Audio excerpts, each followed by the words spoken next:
Evil right? guy. So why not? So why wouldn't a company make sequels to things that were really good? So I don't have.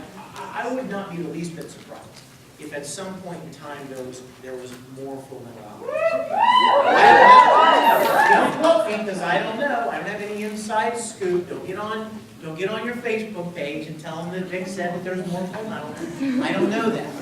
What I do know is that it was a very popular show. It has a large fan base, and it wouldn't surprise me. Now, I have my own idea what I think they should do. I think that it should be called like Full Metal Legacy. Yeah. And it should follow the adventures of Ed and Winry's children. Yes. You know what? I have an even better idea. Total girl power. The girls would absolutely love this. Instead of Winry being the mechanic, instead of the girl being the mechanic that helps the guy hero, why don't we make the girl, the daughter, would be the talented alchemist, and her younger brother would be like her sidekick who would help her and stuff. I mean, yeah, so anyway, it wouldn't surprise me. Suffice to say, it wouldn't surprise me. But it was sad when it was over. So, question, anyone? Yeah, I'm not looking at you.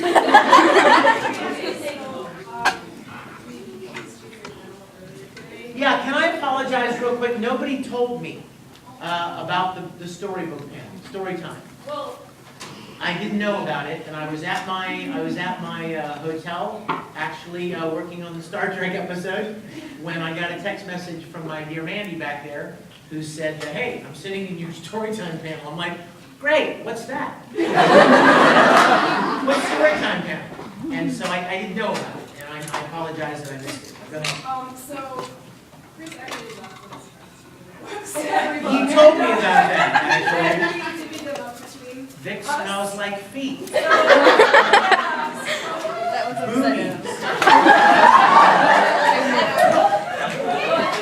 Why not boobies? Chris Savage says I do. Absolutely. You guys bring them to the autograph session. I will be happy to sign them. When I asked for an autograph, What? this is what they gave me. What do you take away from that? What is your takeaway? No, I'm interested. you looked at me. Think about that. Think about that. Hold on one second. Yes, I'm going to spread that. America! Right? You are America, right? Yes. Would you be mad if I was the one who actually gave the paper to write all that stuff? No, I would never. Not you. Yes. It's kind of a two-part question. Number one, what was your favorite part of voicing Junpei from Persona 3? Yeah. And the second one is, they're making Persona 3 movies in Japan right now, and if it ever got licensed, would you want to come back to voice Junpei? I would love it. I would love to do anything that be related to that. I just really enjoyed that character a great deal. My favorite part of him was his whole little story arc with Chidori. I really enjoyed that a lot. But I always loved seeing Persona hats and signing games and stuff. That was a great game. Yes, ma'am. I have a two-part question as well. For Sayuki, do you at all miss Kogaki?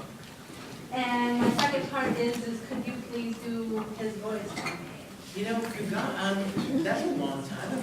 Yeah, it is. Sayuki was one of the first series that I did. I mean, like way back. I know, and I was sad when I was so. And then, of course, there was a second season, and the Japanese company wanted more money to do the second season, Yeah, and ADV basically said, no, we're not going to give you that much money.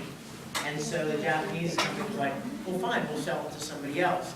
And they sold it to a company in LA who basically recast the whole thing. And it made me so sad. I refused to buy anything. I refused to even watch. Well, I think a lot of people, and you know what, you guys, this is kind of an interesting little philosophical discussion. But a lot of companies that make things and they don't, a lot of them sometimes don't really have their hand on the pulse of the fan base, of the fans. And what I mean by that is, a lot of companies think that it doesn't matter who plays the character. Not a lot. That it really doesn't matter if they change voices or they change things around, because people are just going to buy it anyway. And you know, you see that so much, but I tend to think, I mean, I certainly don't like it. You know, there are certain roles that I liked in certain movies that I was a fan of, and when they changed the character or the guy playing the character, I'm like, forget it, you lost me, because I liked what that character, that actor did with that role or whatever. And I think they were very surprised to find out that the second season of Sayuki did not do anywhere near as well as the first one did. And I think in large part it was because everybody changed. Yeah, I just. And we all wanted to do it, by the way. All the actors wanted to do it. The problem was that all of us lived in Texas, and the company that bought it lived in LA. And they weren't about to fly us out there. So we weren't even given the option to play the roles, to continue to play the roles. But yeah, I really enjoyed Sayuki a lot. That was a long time ago. You guys, funny story about Sayuki. They wanted me to play Gojo. The director wanted me to play Gojo, but he like swore all the time. He was kind of dirty, and so I like didn't really feel comfortable doing that. And so he's like, okay, well then here, play this other guy, good guy. So that's my playing Gojo. But yeah, I really missed that a lot. Hey, before I forget, you guys, I need to introduce you to one of my dearest friends in the world. Is it me? Definitely not you. You will be. By the end of this weekend, I'm going to miss you so much. You guys, how many of you guys are a part of the most awesome family? How many Risible Rangers in the house here? Okay, well, you will be pleased to know that my dear... I'm in it now. I hope. You better be. You ate my cone, dude. We share DNA. Whoa! Yes. The girls in the back, stand up for us, sweetheart. This is the leader. This is the leader of the Rangers, our illustrious General Mandy. And she lives nearby and works nearby, so she came down to see me. And if you are not a member of this group, I would love to personally invite you, except for him, to join. It's free to join. We have, how many now? 17,000 members worldwide. You will instantaneously have a family of people all over the world that love the things that you love. We've had people meet and become best friends in the Rangers. We've had people meet and get married to people they met in the Rangers. Every convention they go to, Rangers get together and have dinners and panels and get together. On the website, we have chat rooms and forums and art galleries and Facebook pages. It's a really, really great place to meet people that like the things that you like. We also have the parents in the room. We also have many moderators who have been like screened and approved that moderate all of the chat rooms and the discussions, so that you don't have to worry that your 13-year-old can go in there and hear or be exposed to something inappropriate. So please consider yourselves personally invited to join. Except for me. You know what? Go ahead.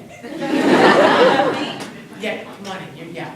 Mandy, be watching for what's your name? Ethan Brandstorfer. Ethan Brandstorfer. Brandstorfer. Brandstorfer. Brandorfer. Rosendorfer. Spell it for me. What a cool name. Listen, Ethan. Spell it. You're in college, man. Spell letters. Spell letters.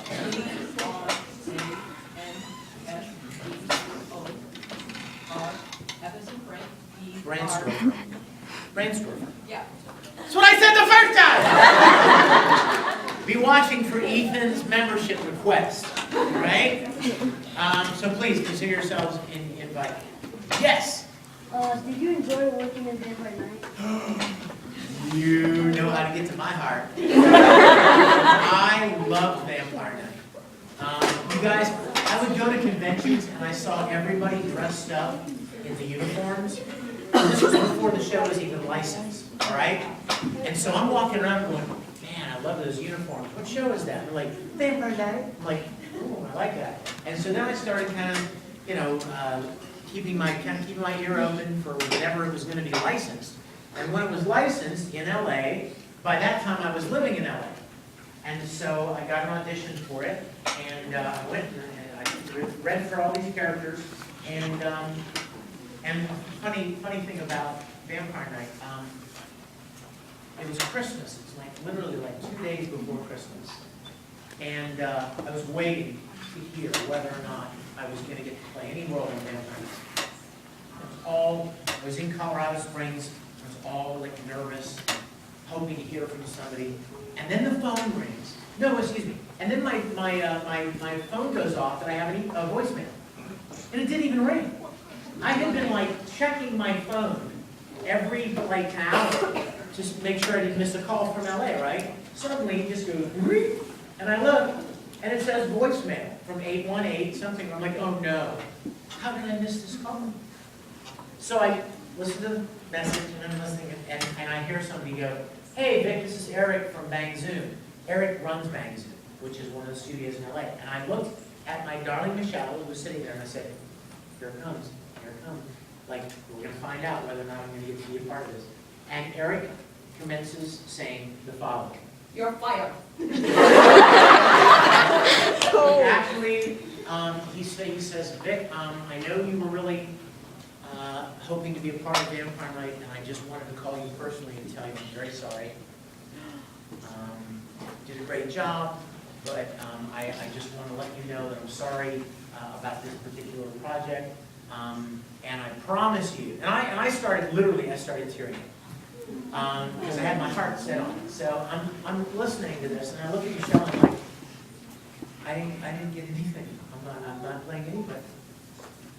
And I'm still listening to the message, and Eric says, I promise you though, Vic, that we will work on something together sometime in the future. And I'm like, and then he says, in fact, we'll be working on it sooner than you think because you'll be playing Zero and Ichiru in Vampire Night. I'm like,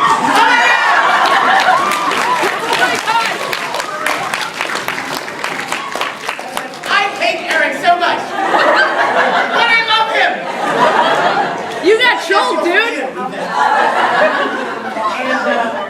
And now the funniest part of all of it was, I hung up the phone, I stopped listening, you know, the voicemail ended, and I told Michelle, I'm playing Zero and Ichiru. Who the hell is Ichiru? I didn't even know. And for those of you that don't know Vampire Night, Ichiru is Zero's twin brother. And so, like, there are all of these amazing scenes where they get to talk to each other. And fight each other. And shoot each other. So it was really, really kind of an acting dream to get to play them. Because, you know, Zero is much more dark and brooding, and, you know, and Ichiru is evil, but he's that softer, higher evil. Oh, and guess who played that character in the original Japanese? The same actor who played Tamaki in